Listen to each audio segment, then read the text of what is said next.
Hello again, this is another replay from me, Protoss vs Zerg. This is another 4-gate build. I'm going to try talk through it quite in detail so you can easily copy this. So at the start, just pump probes, as always. You get them on there, get out your 8th, 9th, and then when you're on 9 supply... Oh yeah, this guy's trying to trick me I think here. I was playing random, so he's asking on my terrings, he missed it on the screen. It's just like, I'm not telling you, fuck off. So then, I threw down a pylon on when you're on 9 supply. Oh, bloody windowed mode. When you're on 9 supply, throw down your pylon, and then when your 10th probe is finished, that will just finish as the pylon finishes, you don't get supply box, you can go straight on to your 11th probe. And then on... Right, let's have a look at my opponent. He's getting a spawning pool quite early, really.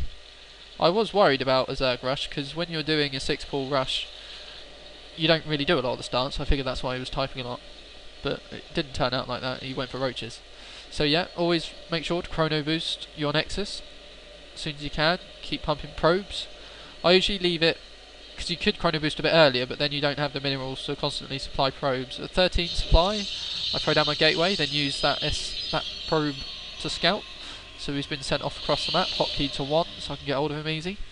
And also at 15 supplies, when you want to throw down another thingy, pylon and your assimilator, start getting the gas, so that as soon as the gateway's finished, you get your cybernetics core and you have enough gas to research warp gates as soon as cybernetic core's finished. So that's me getting my gas and pylon. Keep pumping probes, chrono boosting them where necessary.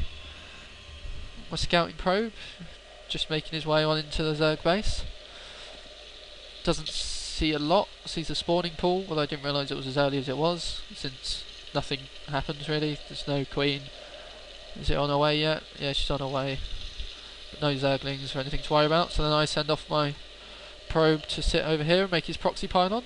Meanwhile in the base, the gateway's finished, so then you want to grab your cybernetics core as soon as possible. I was slightly off my build here due to microing this probe, building its proxy, so as soon as I realised, get the cybernetics core down, and then just constantly chrono boosting probes. I like to just sit on the one gate, then you get your zealot out, block your ramp. Because I was against Zerg, I decided to get a couple of, because I did foresee Zerglings. If he had a rushed, he could have had them at me by now and I could have been in trouble, but he didn't. I saw that with my scout. If I saw Zerglings coming, I would have chrono boosted these zealots, rather than saving up the chrono boost for probes and mostly for the warp gate tech.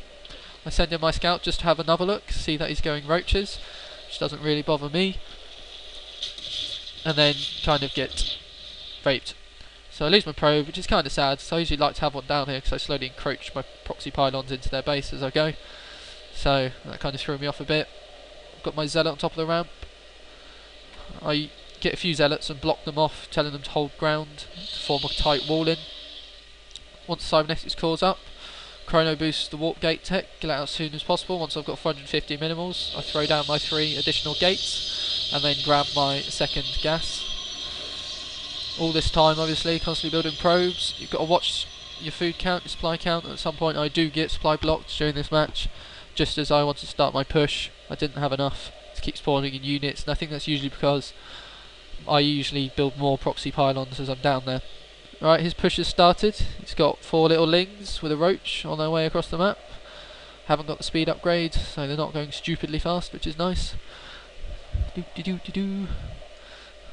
I've got my 2 zealots standing on the wall, holding their ground, so they can't get in. The third one just enforcing. So yeah, these guys here, nice tight wall.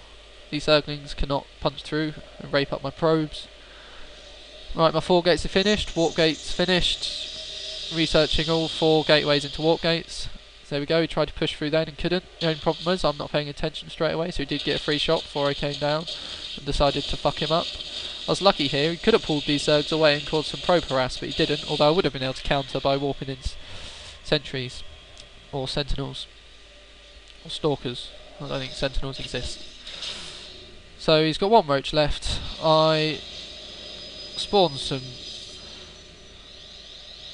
Stalkers to take it out, although he does kind of sneak around like that. That was quite a good micro. Only one picks up on it on the attack move. So he comes in, sees 3 warp gates, not the 4th, but he's got a nose in trouble now. So I've taken him out, assemble my army, send them across the map, while also beginning to warp in the rest of my army outside his front door. So this is when I got supply blocked. I would like to have 4 Stalkers come in there. Only could get 3, so I started throwing down pylons like a crazy bastard to make sure it didn't happen again. And then that's it really. Pretty much saturated on probes, both gas going, plenty of supply, so now it is just pump Stalkers, depending on what they do. Stalkers are good against roaches and the queen, so that's why I kept with them, because I knew it was roaches. Here I tried focus down, get them all firing on the same roach, kill them quicker. There's no point injuring them all, because an injured roach does as much damage as one on full health. I do see this battle losing, but I figure I'd hold him up, as I'm just waiting on the cooldown to spawn in reinforcements. It's a brilliant thing about the proxy pylon. This 4 gate build is very successful. Just pull back, regroup, take them out, get them up there so they're all in firing range. Bit of missed micro there with the focus fire. Never mind, I'm winning on the numbers game. If I had the APM, now would be a good time to throw down the expansion, because you know you've got map control, you're denying them their expansion. I've got the minerals to afford a Nexus easily, so I just haven't got the APM to keep up with all of that. He throws out a lot of lings, which a good counter against my Stalkers. So then I pull back to the ramp to try choke, try and focus them into a small line. Well, I did eventually. Try to give me a chance so they can't get a full surround, but then I just spawn in some zealots. Although I think the Stalkers do manage to clear it up. But then spawn in some zealots just in case he thinks about doing it again. And then that's it really, that's GG. He's screwed. He's got his queen, he's pulling back his overlords, so I can't snipe him, make him supply capped. But there's not a lot he can do now really. He brings up the queen, in come my zealots. Fuck her up. Gets a couple of lings out, but zealots are made to kill zerglings. That's what they were born to do. So yeah, I've started playing random now, so I wasn't sure what I was going to spawn as, which is always fun. Oh, I pull in a few. Oh, I was crawled here, just blocked in that lonely drone so it couldn't run away. No escape for you. Nom nom nom. But yeah, playing random now, which is nice because they don't know what they're up against, although I do have to plan ahead. So I knew I was Zerg, so I had 4 gate for Protoss, Roach if I was Zerg, and then if Terran, I wasn't actually that sure. I haven't had maybe Terran versus Protoss. Terran versus Zerg, sorry. So I'm not 100% sure if the Reaper Harass is that effective, because Zerglings go quite fast when on creep, so it can be quite hard to kite. But anyway, another replay. I'm going to carry on playing some games, post the new ones. That's quite nice. The Overlord just chundering up its guts over the cliff at the end of the game.